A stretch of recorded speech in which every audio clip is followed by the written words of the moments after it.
ఒకవేళ నీకు ఈ యుద్ధాన్ని చూడాలని తాపత్రయముంటే వెంటనే నేను నీకు దివ్య దృష్టిని ప్రసాదించగలను. ఇక్కడే నీ అంతఃపురంలో ఉంటూ నీవు కురుక్షేత్ర దృశ్యాలన్నీ చూడగలవు. చూడలేను మహర్షి, చూడలేను. ఇప్పుడు నాలో అంతటి సాహసం లేదు. నేను మీ సంజయునికి ఈ దివ్య దృష్టిని ప్రసాదిస్తున్నాను.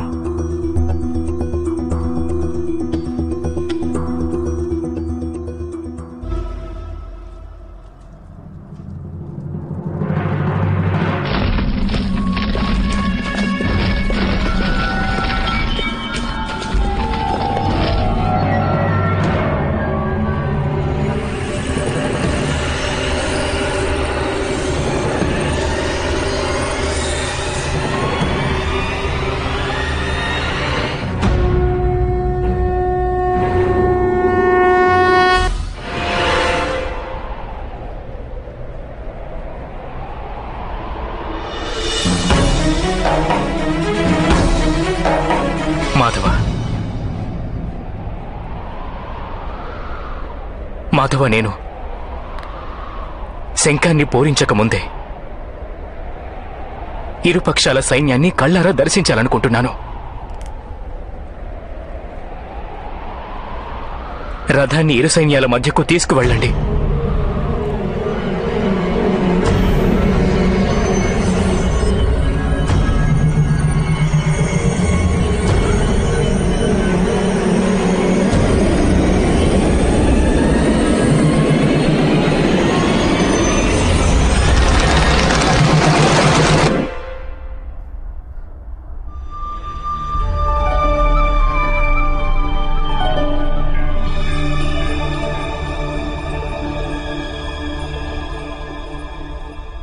ఏం దర్శిస్తావు పార్థ? నీవు పక్షి కంటికి గురిపెట్టినప్పుడు వృక్ష శాఖ కూడా నీకు కనిపించదు. కాని ఈరోజు ఈ సమయంలో సమస్త రణభూమిని ఎందుకు దర్శించాలనుకుంటున్నావు?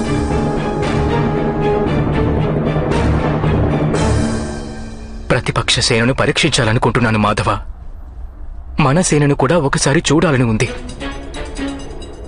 నేను తెలుసుకోవాలనుకుంటున్నాను, ఈ యుద్ధంలో ఎవరి మరణం వలన ధర్మ సంస్థాపన జరుగుతుందో, ఎవరి మరణం వలన అధర్మం అనుభవంలోకి వస్తుందో నేను తెలుసుకోవాలనుకుంటున్నాను. ఈ మహాయుద్ధంలో నేనేమి పొందనున్నాను, దేనిని కోల్పోనున్నానోనని. ఈ యుద్ధంలో బలిదానమిచ్చేందుకు వచ్చావు పార్థ. ఇక లాభ నష్టాల గురించి ఎందుకు ఆలోచిస్తావు పార్థ? దానమివ్వడం అంటే ఏమిటంటే దాత కోల్పోతాడు, యాచకుడు లాభాన్ని పొందుతాడు. కాని బలిదానమివ్వటం అంటే దాత దానం చేస్తే యావత్ లోకం లాభం పొందుతుంది. కాని మాధవ, నేనొక్కడినే దానం చేసేందుకు ఇటకు రాలేదు. ఎందరో సైనికులు తమ ప్రాణాలను ఆహుతి చేసేందుకు వచ్చారు. నేను తెలుసుకోవాలనుకుంటున్నాను, ఈ మహాయుద్ధంలో నేను కేవలం అధర్మాన్ని నాశనం చేస్తున్నానా, లేక దానితో సహా ధర్మాన్ని నాశనం చేస్తున్నానా అని. అయితే ఇదంతా నీ వలన జరుగుతుందా పార్థ? నిర్మాణ వినాశక శక్తులున్నాయా నీకు పార్థ? నిర్మాణ వినాశ కార్యాలను స్వయంగా ఆ ఈశ్వరుడే చేస్తాడు పార్థ. నీవు కేవలం ఒక సాధనానివి. మరెందుకు ఈ విషయాల బాధ్యతలను నీవు నీ శిరస్సుపై వేసుకుని అహంకారాన్ని పెంచుకుంటున్నావు? నేను నీకు ముందే చెప్పాను పార్థ, స్వయంగా తాను చేస్తున్నది ఏమీ లేదని ఎవరైతే తెలుసుకుంటారో వాని చేతుల మీదుగానే మహత్కార్యం ఏదైనా జరుగుతుంది. కాని బహుశా నీవు మరచి ఉంటావు. అయితే దర్శించు పార్థ, దర్శించు. ఏం దర్శించాలనుకున్నావు? కానీ ఒకవేళ దానం చేసే ముందు ఆ దాత చెయ్యి కంపించినట్లయితే వానికి ఆ దానం చేసిన పుణ్యం ప్రాప్తించదు పార్థ.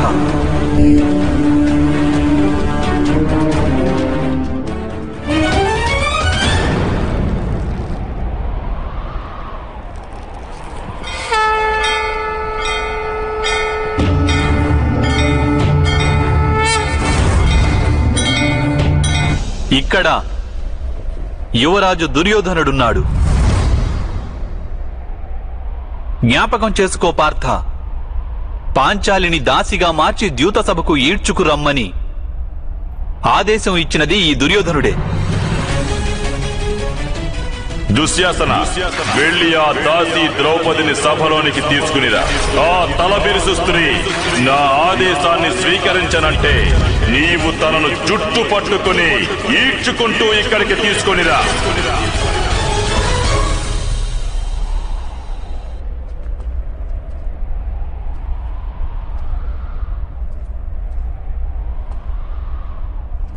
ఇటు చూడు పార్థ, ఇతనే మీ మేనమామ శకుని.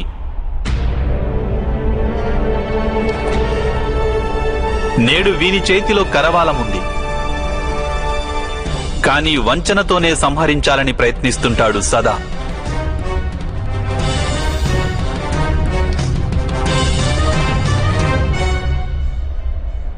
స్మృతికి తెచ్చుకో, ఇతను ఏ విధంగా మీ పంచపాండవులను మీ మాతను వారణావతంలో భస్మం చేయాలని పథకం వేశాడు.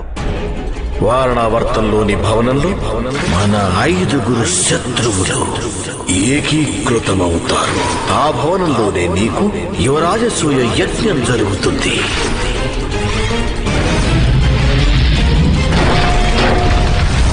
ఇటు చూడు పార్థ, దుశ్శాసనుడు ఈ చేతులతోనే పాంచాలి కేశాలను పట్టి ఈడ్చే దుస్సాహసం చేశాడు.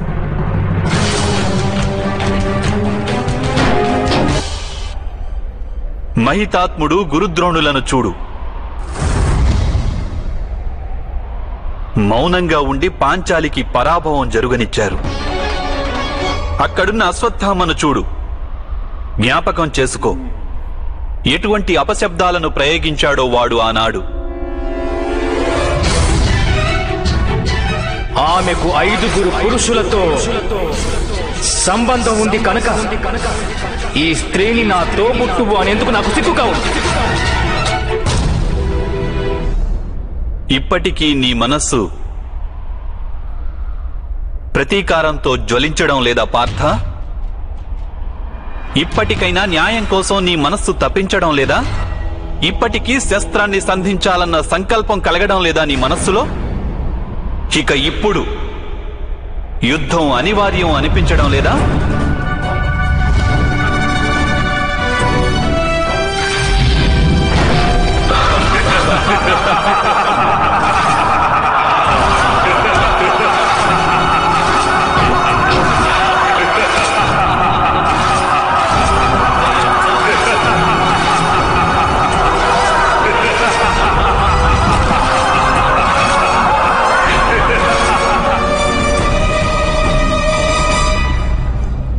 అవును మాధవ, ఈ యుద్ధం అనివార్యమే.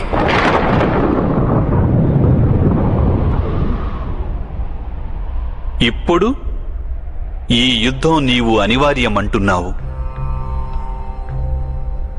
అయితే మహితాత్ముని ఒకసారి మళ్లీ చూడు పార్థ, చూసి జ్ఞాపకం చేసుకో. అడుగడుగునా ఎలా వారు మీకు ప్రేమ రక్షణ కల్పించారు. స్వయంగా తాను బలిదానమిచ్చి నీకు నీ కుటుంబానికి అధికారాన్నిప్పించాలని ప్రయత్నించారు. హస్తినాపురి సింహాసనాన్ని అధిష్ఠించి నీవు మహారాజుగా ఉన్నంత కాలం, నేను బ్రతికి ఉన్నంత కాలం నిన్ను రక్షిస్తూ ఉంటాను. కానీ ఈ రోజు పాండుపుత్రులు సైతం సుఖపడే అవకాశం ఇవ్వు పుత్ర. ఒక మారు మళ్ళీ గురుద్రోణుని చూడు, చూసి జ్ఞాపకం చేసుకో. ఎంత గర్వంతో ప్రేమతో గురువుగా వారు నీకు తమ జ్ఞాన సంపదను ఇచ్చారు. నీవి విశ్వంలోనే శ్రేష్ఠ ధనుర్ధారివి కాగా నేను నిన్ను విశ్వంలోనే శ్రేష్ఠ ధనుర్ధారిగా తయారు చేస్తాను. నిన్ను విశ్వంలో సర్వశ్రేష్ఠ ధనుర్ధారిని చేసేందుకు వారు తమ భుజాలపై పాప భారాన్ని మోస్తున్నారు. స్మృతికి తెచ్చుకో పార్థ. నీవు నాకు గురుదక్షిణగా నీ కుడి చేతి బొటన వేలును ఇవ్వాలి.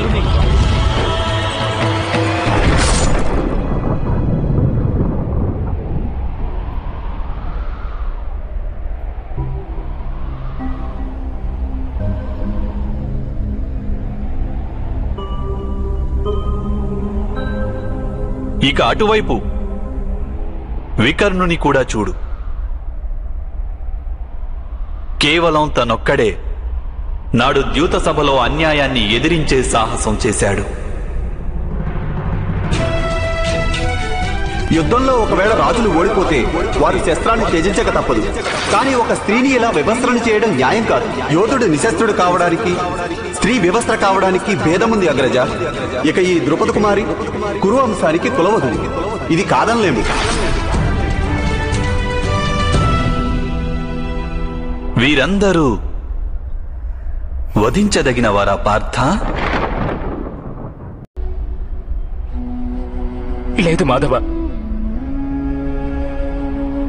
వీరిని నేనెలా వధించగలను? అవశ్యం. కానీ స్వపక్షాన్ని కూడా చూడు పార్థ.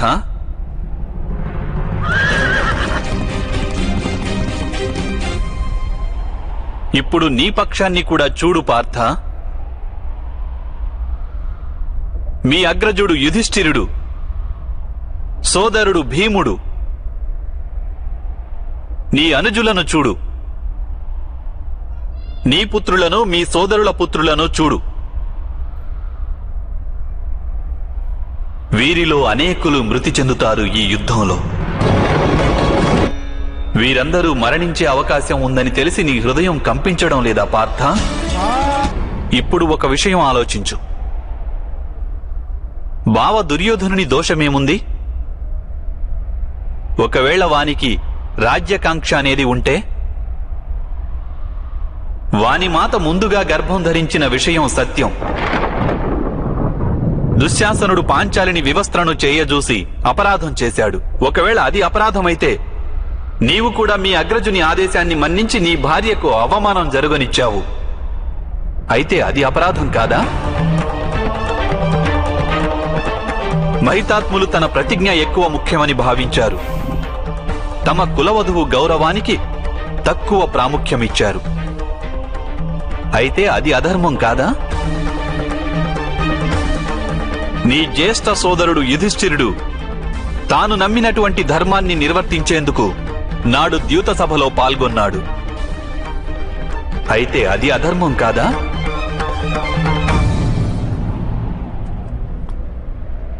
ఇంత విన్నాక బావ దుర్యోధనుని శత్రువుగా భావించడం ఉచితమేనా?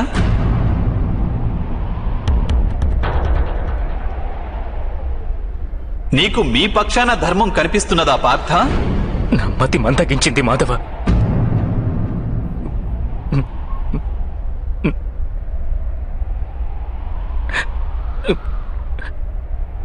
నాలోని అణువణువు కంపిస్తోంది. ఇప్పుడు నా చేతులలో శస్త్రాన్ని ఎత్తే శక్తి లేదు. నా గాంధీవం చేతి నుండి జారిపోతోంది మాధవ.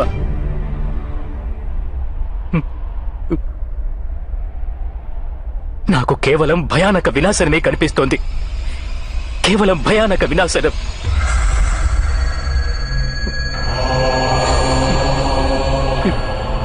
ఎందుకు? ఎందువలన మాధవ? ఎందువలన? అవమాన భారం, అన్యాయం గురించి ఆలోచన, లేదా ప్రతీకార సంకల్పం, ఇలాంటి ఏ కారణము లేదు నాకిప్పుడు. ఏ కారణము లేదు మాధవ ఇంతటి మహావిధ్వంసాన్ని నేను స్వీకరించేందుకు. వద్దు మాధవ. విధ్వంసమే నవనిర్మాణానికి కారణం పార్థ. మొక్కకున్న ఒక శాఖను ఖండిస్తే 2 శాఖలు ఉద్భవిస్తాయి. నీవు నేటి విధ్వంసానికి ఎందుకు భయపడుతున్నావు? రేపు మళ్లీ నవనిర్మాణం జరిగి తీరుతుందన్న సత్యాన్ని నీవెరుగవా?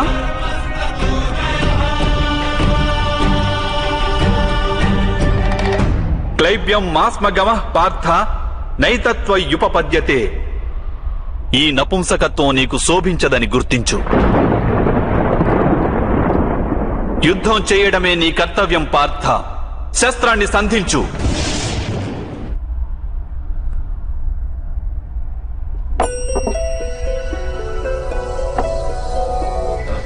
నా ఆత్మకు సారథిగా మారి మీరు నా జీవిత రథాన్ని ఉచిత మార్గంలో నడిపించండి మాధవ. నేనేమి తెలుసుకుంటే నా దౌర్బల్యాన్ని వదిలిపెట్టగలనో చెప్పండి.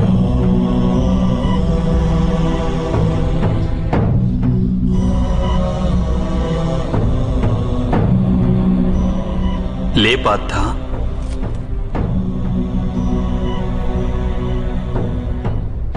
శ్రద్ధగా విను. జీవిత రహస్యాన్ని తెలుసుకో. లోకం యొక్క వాస్తవిక రూపాన్ని అర్థం చేసుకో. గంగా ప్రవాహంలో పిడికిలిని ముంచి వెలికి తీసినచో నీకు ఏదీ ప్రాప్తించదు. కాని అరచేతులతో దోసిలి పట్టి గంగా ప్రవాహంలో ముంచితే ఆ గంగా జలంతో నీ జీవితం పావనమవుతుంది. పరబ్రహ్మం విభాజన చెంది పురుషుడు ప్రకృతి ఉద్భవించాయి.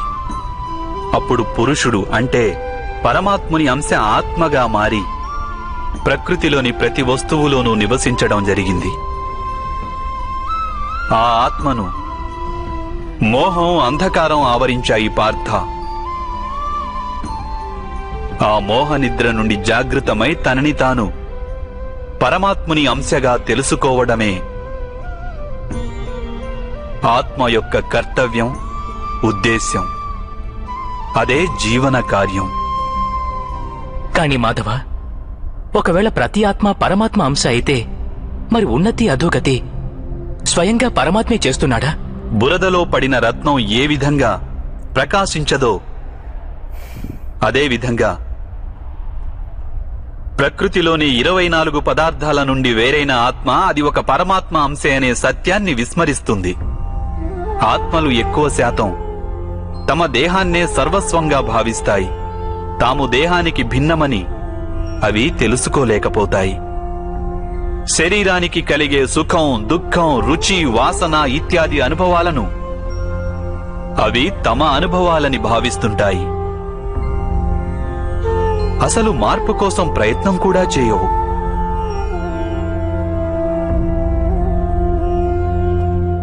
ఇలా మార్పు కోసం ప్రయత్నం కూడా చేయని ఆత్మలు నిరంతరం అధర్మం చేస్తూనే ఉంటాయి. వాటిని జాగృతం చేసేందుకు దండన విధించడం అనివార్యం. నీవు ఇది తెలుసుకో పార్థ. నీవు శరీరానివి కాదు, కేవలం ఒక ఆత్మవు. ఈ రణభూమిలో కనిపిస్తున్న ప్రతి ఒక్క యోధుడు వాస్తవానికి నీవు అనుకుంటున్నవారు కాదు. కొంతకాలం పాటు వీరందరూ ఈ శరీరాలలో వాసం చేస్తున్నవారు. వీరి శరీరాలు మరణిస్తాయి, కానీ వీరందరూ అమరులు. వీరు మళ్లీ నూతన శరీరాలను ధరిస్తారు. తాము ఆత్మస్వరూపులమని తెలుసుకునే వరకు తమ అధర్మాన్ని త్యజించి ధర్మ మార్గానికి వచ్చే వరకు వీరందరూ ఇలా జన్మిస్తుంటారు, అలాగే మరణిస్తుంటారు. ఇదే బ్రహ్మ విద్య బోధించే ప్రథమ పాఠం పార్థ. జన్మించిన వారికి మరణం అనివార్యం. అలాగే మరణించిన వారు అవశ్యం మళ్లీ జన్మిస్తారు. ఈ మహాజ్ఞానాన్ని సాంఖ్యయోగమని అంటారు.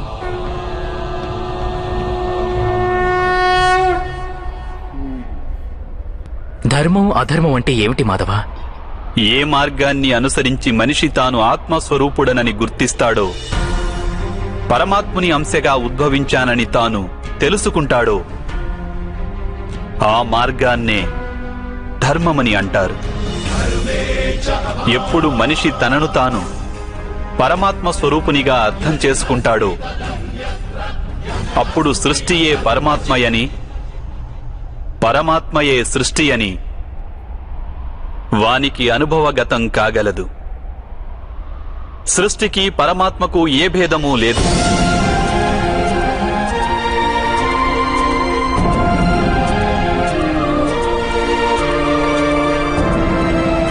ఏ మనిషి అయితే ఇది తెలుసుకుంటాడో వాడు ఇతర మనుషులు, ప్రాణుల పట్ల నిర్దయ, కాఠిన్యం వహించడు. వానికి ఇది తెలుసు, జిహ్వను ఖండిస్తే బాధ కేవలం జిహ్వకే ఉండదు, దాని అనుభూతి శరీరమంతటికీ ఉంటుంది. అదేవిధంగా ఒక మనిషికి బాధ కలిగితే సమస్త లోకము ఆ బాధను అనుభవించి తీరుతుంది. ఈ లోకంలో ఏ ఒక్క మనిషి బాధను అనుభవిస్తున్నా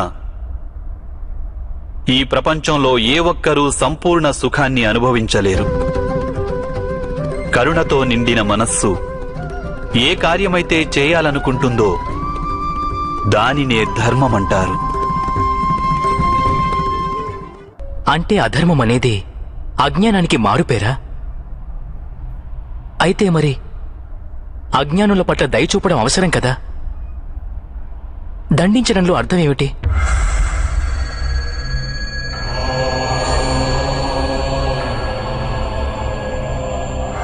అజ్ఞాని జ్ఞానం విలువను తెలుసుకునేందుకు సిద్ధంగా లేకుంటే, జ్ఞానం వైపు దృష్టి సారించేందుకు సిద్ధంగా లేకుంటే అప్పుడు దండనే దయ అవుతుంది.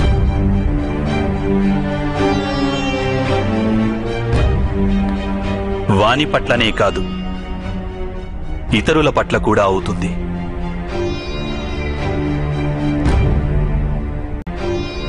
సృష్టిగతి సదా పరమాత్మ వైపే ఉంటుంది, ఇది అనివార్యము. కానీ అప్పుడప్పుడు ఒక దుస్థితి ఉత్పన్నమవుతుంది. అజ్ఞానం, మోహం, అధర్మం పెరిగిపోతుంటాయి. లోకంలో ధర్మం లుప్తమవుతుందన్న భయం ఉత్పన్నమవుతుంది. లోకంలో ధర్మం లుప్తమైపోయినప్పుడు కరుణ నశించిపోతుంది, అదేవిధంగా సత్యం కూడా నశించిపోతుంది. రానున్న తరాలకు ధర్మం ప్రాప్తించాలంటే ఈరోజే అధర్మాన్ని నాశనం చేసి ధర్మాన్ని పునఃస్థాపించడం అనివార్యము పార్థ. ఈ పరిస్థితి అటువంటిదే పార్థ. ఇక ధర్మ సంస్థాపన చేసే కర్తవ్యం కేవలం నీదే. కనుక దౌర్బల్యాన్ని త్యజించు. ఇకనైనా యుద్ధం చేసేందుకు సిద్ధంగా ఉండు. మరి నా చేతులలో హత్యలు జరుగుతాయి మాధవ. నా కారణంగా ఇంకొకరి ప్రాణాలు పోతే నాలో ఉన్న కరుణ నశించినట్లు కాదా మాధవ? అయినా ఒకవేళ ధర్మానికి ఆధారం కరుణ అయితే మరి నా ఆత్మకు కర్మబంధం ఏర్పడదా? కర్మబంధం అనేది అవశ్యం ఏర్పడుతుంది, కానీ కార్యబంధం ఏర్పడే అవకాశం లేదు పార్థ. నీవు కర్మకు, కార్యానికి మధ్య ఉన్న భేదమేమిటో తెలుసుకోవడం అవసరం. అన్ని కర్మలు కార్యాలే, కాని అన్ని కార్యాలు కర్మలు కావు. కర్మ అనే కార్యమేమిటంటే దానికి ఫలితం అనే ఆశ తోడై ఉంటుంది. మనిషి ఎప్పుడూ సుఖానికై, సంపదకై, ప్రశంసకై ఆశించి కనుక ఒక కార్యం చేస్తే వాడు ఆ కార్య ఫలితానికి బద్ధుడవుతాడు. ఎప్పుడైతే కర్మను, ఫలితాన్ని ఆశించి చేస్తారో దానిని సకామ కర్మయోగం అంటారు. ఎప్పుడైతే కర్మను, ఫలితాన్ని ఆశించకుండా చేస్తారో దానిని నిష్కామ కర్మయోగం అంటారు. ఈ కారణంగానే మనిషి మళ్లీ మళ్లీ జన్మించవలసి వస్తుంది. వాస్తవానికి మనిషిని ఏ కర్మ బంధించదు, ఆ కర్మకు తోడైన ఆశలే వానిని బంధిస్తాయి. ఏ విధంగా మాధవ? ఈ యుద్ధంలో గెలవాలన్న కోరిక నీకుంటే అందులో పరాజితుడవైతే నీకు దుర్భరమైన దుఃఖం కలుగుతుంది. ఆ దుఃఖం నీ చేత ఇతర కార్యాలు చేయిస్తుంది. దానివలన నీవు మళ్లీ జన్మించవలసి వస్తుంది. యుద్ధంలో నీవు విజయుడవైతే నీలో అహంకారం పెరుగుతుంది. ఆ అహంకారం నిన్ను విశ్వవిజేతవు కమ్మని ప్రేరేపిస్తుంది. నీ చేత హత్యలు చేయిస్తుంది. ఆ పాపం నిన్ను బంధిస్తుంది. ఆలోచించు. ఒకవేళ నీకు ఈ యుద్ధం పట్ల విజయానికై మోహం గాని పరాజయ భయం గాని లేకుంటే ఈ యుద్ధం పూర్తయ్యాక నీకు సుఖం ప్రాప్తిస్తుందా లేక దుఃఖం ప్రాప్తిస్తుందా? సుఖం కాదు మాధవ, దుఃఖం కూడా కాదు. అంటే నీకు లభించే సుఖం, దుఃఖం, ఆవేదన, నిరాశ, అహంకారాలకు యుద్ధం కారణం కాదు. యుద్ధం పట్ల నీ మనస్సును ఎన్నో ఆశలు చుట్టుముట్టి ఉన్నాయి. అదే కారణం. నేనంటున్నది సత్యం కాదంటావా పార్థ?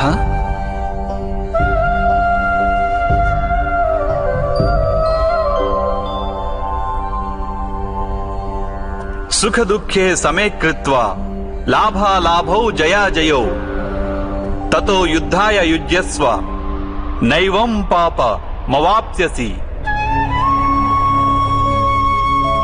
అంటే సుఖ దుఃఖాలను సమానంగా భావించి లాభం, హాని, జయాపజయాల గురించి ఆలోచించకుండా నీవు యుద్ధం చేస్తే కౌంతేయ, నీవప్పుడు పాపంలో భాగస్థుడవు కాబోవు.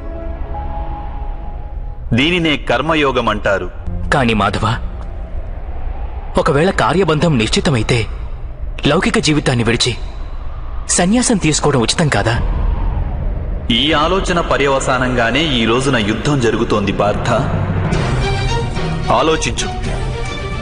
ఎప్పుడైతే సత్వగుణం కలిగి ధర్మాన్ని తెలుసుకున్న వారు కర్మలను త్యాగం చేస్తారో అప్పుడు అధర్మ మనస్కులైన వారే ఈ లోకంలో రాజ్యం చేస్తారు.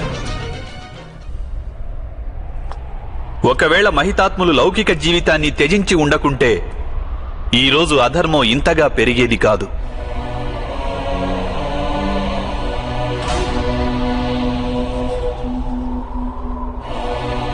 అలాగే మీ పితృదేవులు ఆనాడు సన్యసించి ఉండకుంటే ఈరోజు బావ యుధిష్ఠిరుడు సుఖంగా రాజ్యం చేస్తుండేవాడు.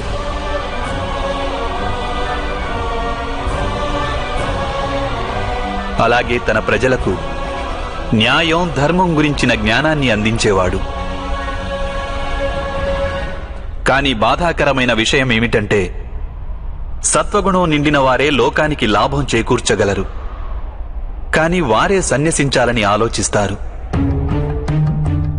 జలం బాష్పంగా మారి ఆకాశానికి చేరుతుంది. ఇక బురద అక్కడే పడి ఉంటుంది. అలాగే సత్వగుణం గల సజ్జనులు లోకాన్ని త్యాగం చేస్తుంటారు.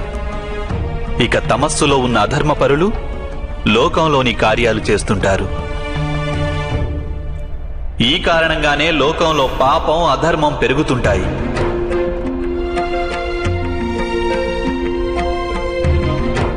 కానీ కర్మయోగి ఈ విచిత్ర స్థితి నుండి యావత్ లోకానికి రక్షణనిస్తుంటాడు. కర్మయోగి కర్మ ఫలితాన్ని త్యాగం చేస్తాడు, కాని కర్మలను త్యాగం చేయడు. వాడు ఈ లోకంలోనే ఉంటాడు. సన్యాసి మాదిరిగా అన్ని కార్యాలను చేస్తుంటాడు, కాని వానిలో ఆపేక్ష ఉండదు. కర్మయోగికి తన సంతానం నుండి, స్వజనుల నుండి, తన ప్రజల నుండి ఎటువంటి ఆపేక్ష గాని, ఆశ గాని ఉండవు. స్వయంగా ఒక సన్యాసిగా అనుభూతి చెందుతాడు. కాని సమాజానికి సంసారి మాదిరిగా లాభం చేకూరుస్తాడు. మనిషి తన సంతానం సుఖంగా ఉండాలని శ్రమపడతాడు మాధవ. సంతానం వలన సుఖపడాలన్న ఆపేక్ష ఎందుకు ఉండకూడదు? మనిషి తన సంతానం కోసం ఏది చేసినా అది వ్యాపారమా లేక ప్రేమా పార్థ? ప్రేమ మాధవ. మరి తాను చేసిన దానికి ప్రతిఫలం ఆశించడం ఎందుకు పార్థ?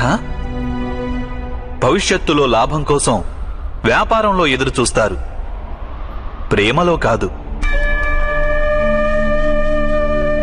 ఏ మనిషి అయితే తన సంతానం యొక్క ప్రవర్తనను తీర్చిదిద్ది సన్మార్గంలో నడుపుతాడో తన సంతానానికి ప్రేమ, ధర్మ సంస్కారాలను నేర్పుతాడో అతని సంతానం కూడా ఆ మనిషికి ప్రేమ సంరక్షణను తప్పక అందిస్తారు. సంతానం చూపే ప్రేమ, ఆత్మీయుల ప్రవర్తన, వారు చేసే కర్మలు పార్థ.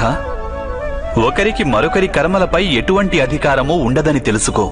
వారి నుండి ఏదైనా ఆశించి ఆపేక్షించి ప్రయోజనమేమిటి? దీనిని నీవు దీర్ఘంగా ఆలోచించి చూస్తే వెంటనే అర్థమయ్యేదేమిటంటే, జీవితంలో ఎవరైనా సరే ఏ విషయం గురించైనా సరే ఆశలు ఆపేక్షలు పెంచుకోవడం అనివార్యం కాదు. యావత్ సృష్టిలోనే పరమాత్ముడున్నాడు. మనిషి స్వయాన ఆ పరమాత్ముని అంశ. అప్పుడు లోకంలోని అన్ని పనులు ఆ పరమాత్ముడివే. స్వయంగా మనిషన్నవాడు ఏదీ చెయ్యలేడు. ఇదే కర్మయోగ మూల సిద్ధాంతం పార్థ.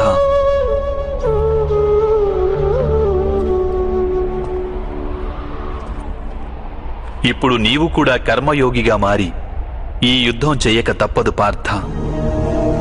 త్రైగుణ్య విషయా వేద నిస్త్రైగుణ్యో భవార్జున నిర్ద్వంద్వో నిత్య సత్వస్థో నిర్యోగ క్షేమ ఆత్మవాన్. 3 గుణాలను త్యజించి నిర్గుణుడివి అయిపో పార్థ. ద్వంద్వ ప్రవృత్తి నుండి ముక్తి లభిస్తుంది. సత్వగుణంతో విరాజిల్లుతూ పరమాత్మునిపై మనస్సును లగ్నం చేసి నీ కర్తవ్యాన్ని నిర్వహిస్తూ ఉండు. నేను నా బుద్ధిని పరమాత్మపై స్థిరంగా ఉంచి కర్మయోగిగా మారేందుకు మార్గమేమిటి మాధవ? పార్థ, సాంఖ్యయోగం వలన మనిషి పరమాత్మను నిరంతరం స్మరిస్తూ ఉంటాడు. పరమాత్మను స్మరించడం వలన మనిషి మనసులో అంకిత భావం ఉత్పన్నమవుతుంది. అటువంటి భావాన్ని భక్తి అని అంటారు. భక్తి వలన మనిషికి సత్య అసత్యాల జ్ఞానం లభిస్తుంది. ఆ జ్ఞానం వలన వాడు పరమాత్మను దర్శించగలుగుతాడు. అలా ఎవరైతే పరమాత్మను దర్శించగలుగుతారో వారే వాస్తవమైన కర్మయోగిగా మారగలరు. జన్మల పరంపర నుండి విముక్తి చెంది మోక్షాన్ని పొందగలుగుతారు. ఆత్మలన్నింటికీ అంతిమ లక్ష్యం అదే. ధర్మం యొక్క అంతిమ చరణం కూడా అదే. కానీ నేను పరమాత్మను దర్శించకుండా అంకిత భావం ఎలా వ్యక్తం చేయగలను మాధవ? ఈ సృష్టియే పరమాత్మ, పరమాత్మయే సర్వస్వం. పరమాత్మ కానిదంటూ ఇంకేమీ లేదు.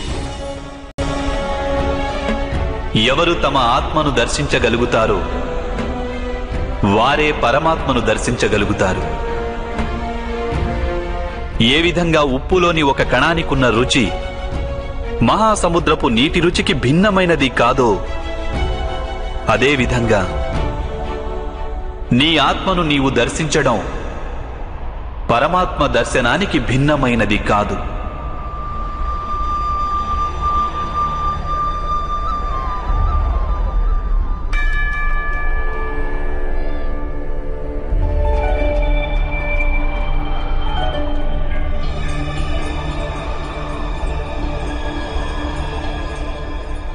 అంటే మాధవ, మీరేనా పరమాత్మ?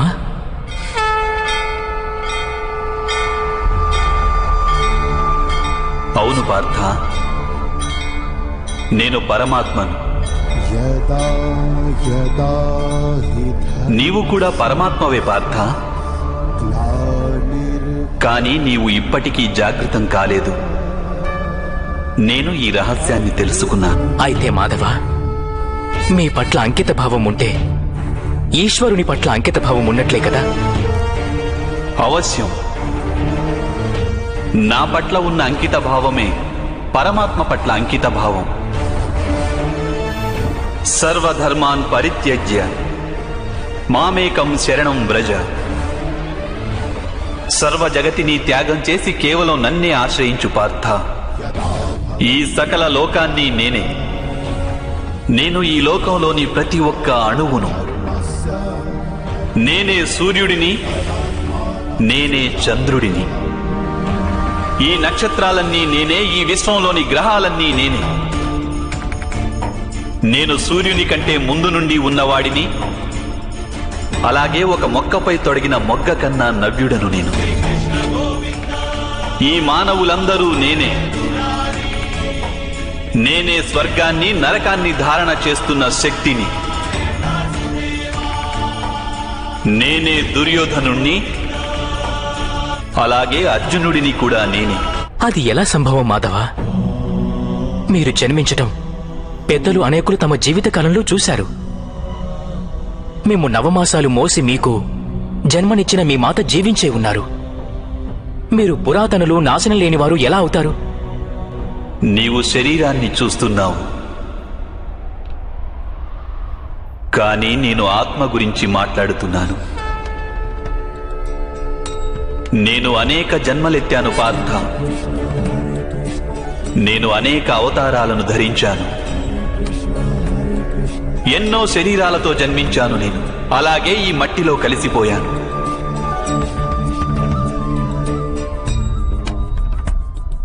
ఇక ముందు కూడా నేను పదే పదే జన్మిస్తుంటాను. యదా యదా హి ధర్మస్య గ్లానిర్భవతి భారతః అభ్యుత్థానమధర్మస్య తదాత్మానం సృజామ్యహం. పరిత్రాణాయ సాధూనాం వినాశాయ చ దుష్కృతాం ధర్మ సంస్థాపనార్థాయ సంభవామి యుగే యుగే. ఎప్పుడెప్పుడు ధర్మానికి హాని జరుగుతుందో, ఎప్పుడెప్పుడు అధర్మం వృద్ధి చెందుతుందో, అప్పుడప్పుడు సత్పురుషులను ఉద్ధరించేందుకు, అధర్మపరుల వినాశనానికి, ధర్మాన్ని పునఃస్థాపించేందుకై నేను జన్మిస్తుంటాను. ఇది ప్రతి యుగంలోనూ జరుగుతూ వచ్చింది, అలాగే ఇక ముందు కూడా జరుగుతూనే ఉంటుంది. నేనే నాశనం లేని పరమాత్మను. నేనే మత్స్యావతారాన్ని, నేనే వామనావతారాన్ని, నేనే పరశురాముణ్ణి, నేనే రామావతారాన్ని కూడా.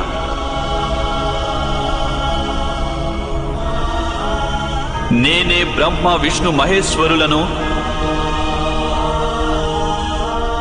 నేనే సరస్వతి లక్ష్మి పార్వతిని కూడా.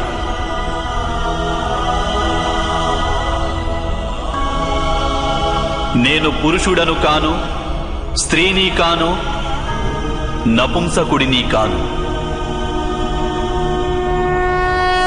నేను శరీరాన్ని కాను, శరీర అవయవాలను కాను. నేను జ్ఞానాన్ని, సృష్టిని, చైతన్యాన్ని. నేను పరబ్రహ్మను. నేనే సర్వస్వాన్ని. అలాగే నేను ఏమీ కాను. ఈ విధంగా ప్రతి యుగంలోనూ జరిగింది, అలాగే ఇక ముందు కూడా జరుగుతూనే ఉంటుంది. ఎప్పుడు నీవు ఆత్మజ్ఞానాన్ని పొందుతావో పార్థ, అప్పుడే నీవు నాలో ఐక్యం కాగలవు.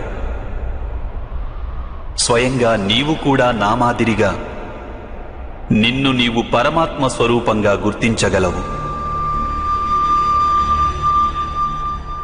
కానీ నీవు ఆ పదాన్ని చేరుకునేందుకు నా పట్ల సంపూర్ణ అంకిత భావం అనివార్యం కావాలి. అంకిత భావం అంటే ఏమిటి మాధవ? అంకిత భావం అనేది ఒక మానసిక స్థితి పేరు. అప్పుడు మనిషి తన సంకల్పాలన్నింటినీ త్యాగం చేస్తాడు. స్వయంగా ఏ విధమైన నిర్ణయాన్ని గాని లేక ప్రతిజ్ఞని కాని తీసుకోడు. ఏ విధమైన పనులు వానికి నిర్దేశించారో ఆ విధమైన పనులే చేస్తుంటాడు. వాస్తవానికి అంకిత భావానికి అర్థమేమిటంటే, తమను తాము, తమ మనస్సును, బుద్ధిని, జ్ఞానాన్ని, ఇచ్ఛలను, ఆశలను, మనసులోని భావనలను, తమ సర్వస్వాన్ని ఇంకొకరికి అర్పించడమే. ఇటువంటి అంకిత భావాన్ని భక్తి అని అంటారు. భక్తితో కొలవడం అంటే ఏమిటి మాధవ? అంకిత భావమే భక్తి కాదా? కాదు పార్థ, అంకిత భావం భక్తిలో మొదటి అడుగు మాత్రమే.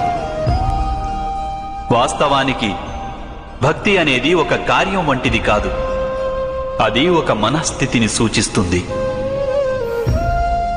నిత్య జీవితంలో మనిషి జపతపాలు, యజ్ఞయాగాలు, యమనియమాలు, యోగం, స్వాధ్యాయం అనే మాధ్యమాలతో తన అంతరంగాన్ని శుద్ధి చేసుకుని పరమాత్మ పట్ల అంకిత భావంతో ఉండాలి. మనిషి తాను చేసే పనులను, తన కర్మల ఫలితాన్ని, జీవితంలోని ఉచ్ఛ్వాస నిశ్వాసాలను పరమాత్మకు సమర్పిస్తూ ఉండాలి.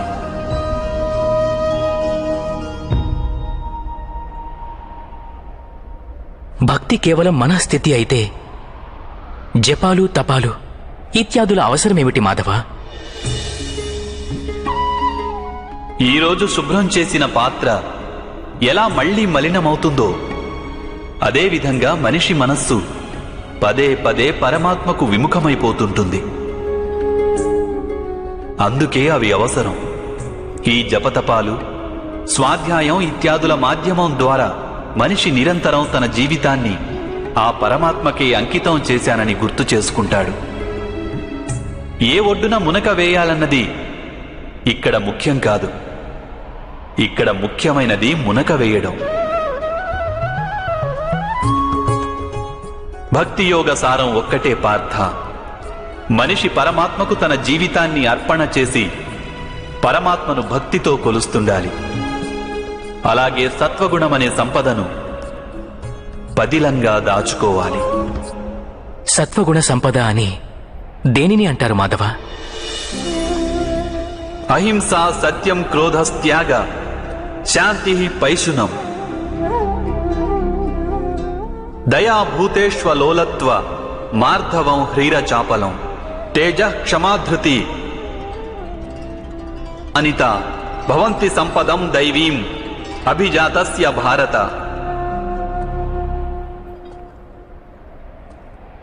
అకారణంగా సదా స్వార్థం కోసం హింసను చేయడం అధర్మం పార్థ.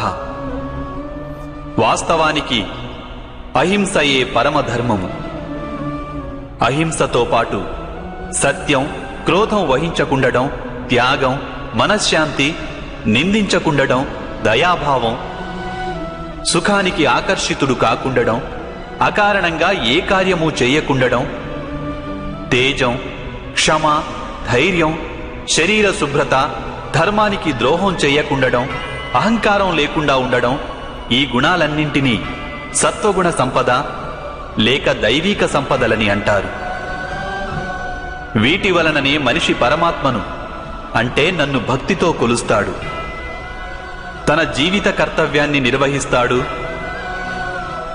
ధర్మ సంస్థాపన చేయగలడు, అలాగే కర్మఫలానికై ఆశను త్యాగం చేసి జీవిస్తాడు.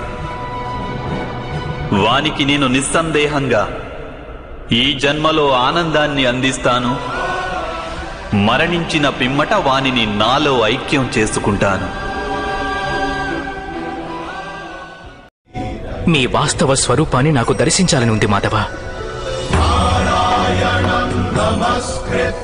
తమరి శక్తి, తమ జ్ఞానం, తేజం, ఐశ్వర్యంతో కూడిన పరమాత్మ స్వరూపాన్ని ప్రత్యక్షంగా దర్శించాలని ఉంది మాధవ. ఆద్యంతాలు లేని మీ స్వరూపాన్ని నాకు దర్శనమివ్వండి మాధవ. నా మనస్సులోని సందేహాలన్నింటినీ తొలగించండి. మీ దర్శనమివ్వండి మాధవ.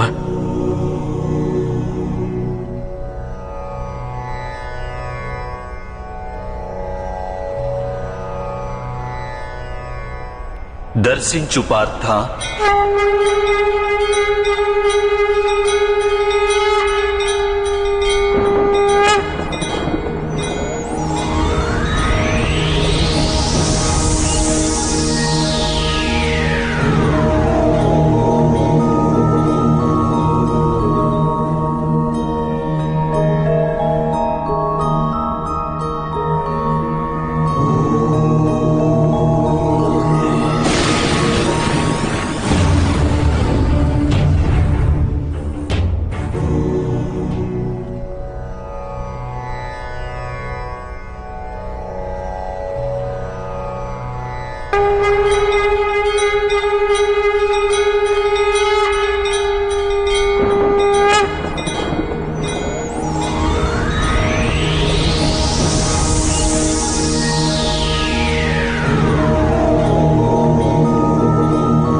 సత్యము, నేనే సంపూర్ణుడను, నేనే జీవుడిని, నేనే శివుడిని. అక్షరాలలో అకారాన్ని, వేదాలలో సామవేదాన్ని, దేవతలలో ఇంద్రుడిని, ప్రాణులలోని చైతన్యాన్ని, యక్షులలో కుబేరుడిని, రుద్రులలో శంకరుడిని, వసువులలో అగ్నిని, పర్వతాలలో సుమేరుడిని, అలాగే ఋషులలో భృగువును,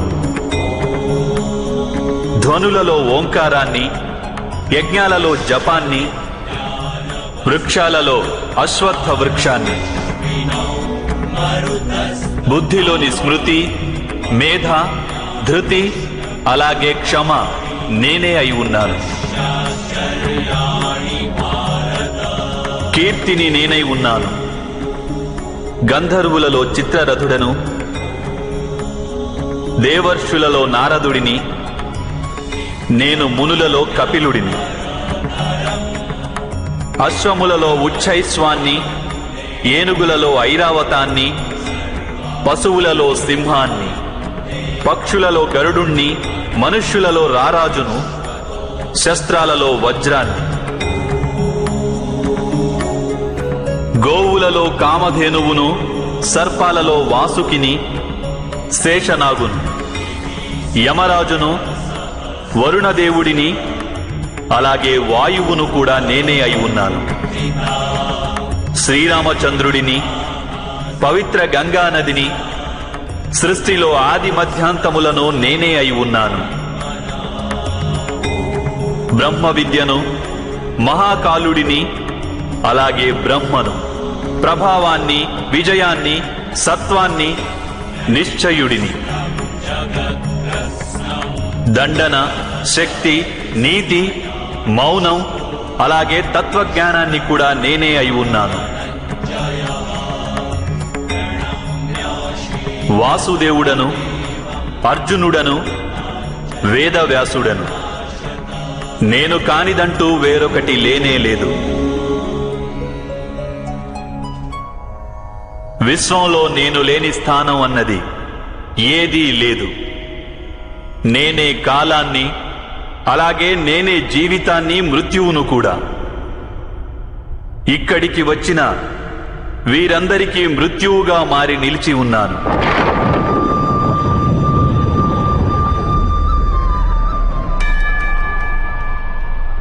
నీవు శస్త్రాన్ని సంధించకున్నా అప్పుడు కూడా నేను వీరందరినీ వధించగలను. కనుక నీ మోహాన్ని త్యజించు, నీ ప్రస్తుత కర్తవ్యాన్ని దర్శించు, ధర్మభారాన్ని వహించు, గాంధీవాన్ని ఎక్కుపెట్టి శరాలను సంధించు. యుద్ధం చేయి అర్జున, యుద్ధం చేయి.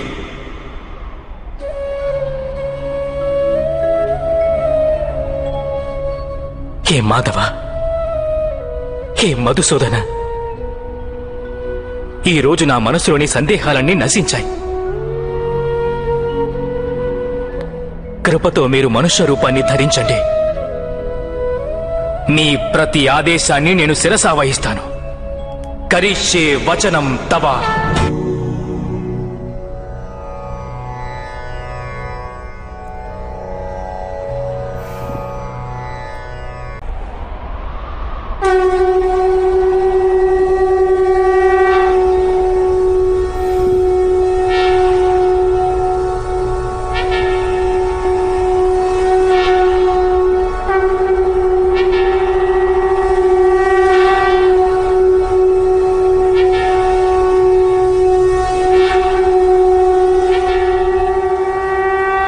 వాసుదేవుడు తన యోగమాయతో అపూర్వ బ్రహ్మ విద్యను కేవలం క్షణమాత్రంలో పాండుపుత్రుడు అర్జునునికి ఉపదేశించాడు మహారాజా. నేను ఈ జ్ఞానంతో శుద్ధుడనైనానని నాకు అనిపిస్తోంది మహారాజా. ఇప్పుడిక ఎటువంటి సందేహమూ లేదు. పాండుపుత్రుడు అర్జునుడు తన అద్భుతమైన శక్తి సంకల్పాలతో తన గాంధీవాన్ని ఎక్కుపెట్టగలడు మహారాజా. కురుక్షేత్రంలో ఇప్పుడింకేమి జరుగుతోంది సంజయ? నాకు అంతా వివరంగా వర్ణించి చెబుతూ ఉండు. పాండవుల సైన్యం తమ మొదటి రోజు వ్యూహరచనకు సిద్ధమవుతున్నారు మహారాజా. ఉప పాండవులు 5 తమ తమ అశ్వాలపై తూర్పు దిశగా వెళుతున్నారు మహారాజా. వ్యూహానికి ముందు భాగానికి పాండవులు 5 తమ రథాలపై వెళుతున్నారు మహారాజా. వారి పక్షాన సైనిక బలం స్వల్పంగా ఉన్నందున వారు ఎటువంటి వ్యూహాన్ని రచించారంటే మహారాజా, దానితో వారు మన సైన్యాన్ని ఛేదించి శీఘ్రమే యువరాజు దుర్యోధనుణ్ణి సమీపించగలరు. వాళ్ళు మన సైన్యాన్నంతటినీ ఛేదించారా? అటువంటి వ్యూహం ఏమై ఉంటుందో చూసి చెప్పు సంజయ. అది సేనాపతులకున్న మహోన్నత బలం మహారాజా. దానిని నిర్మించటం అత్యంత కఠినం.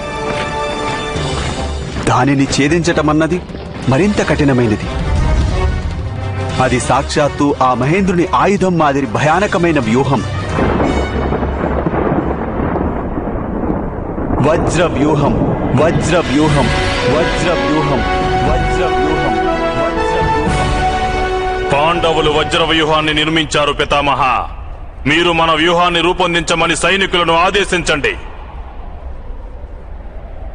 ఈ సమయంలో ఎటువంటి వ్యూహరచన చేయలేము యువరాజా. కేవలం వారిపై దాడి చేయమని ఆదేశిస్తాను. సైనికులారా, దాడి చేయండి.